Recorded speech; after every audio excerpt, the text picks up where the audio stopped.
Ay, ito ginagabi na naman ako kasi nag-encode pa ako ng exams ng mga result ng exams ng mga bata. Naalala ko lang, during pandemic noon, required lahat na magkaroon ng vaccination ng bawat isa sa atin.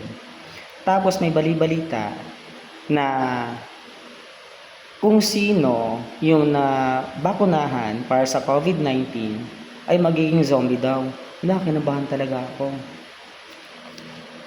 Kasi vaccinated kami, pati yung nanay ko. Ako, si Jamari, nanay ko, tapos mga kapatid ko, pamangkin ko, nagpa-vax talaga kami lahat.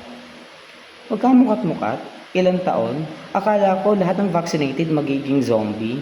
Yun pala magiging vlogger, lahat ng vaccinated para sa COVID-19. Nakakatuwa, kaya pala naging vlogger ako ngayon. Kaya naghahanap ako kung saan may booster. Kasi willing po talaga ako para ma-finance pa yung pagiging vlogger ko. Bye!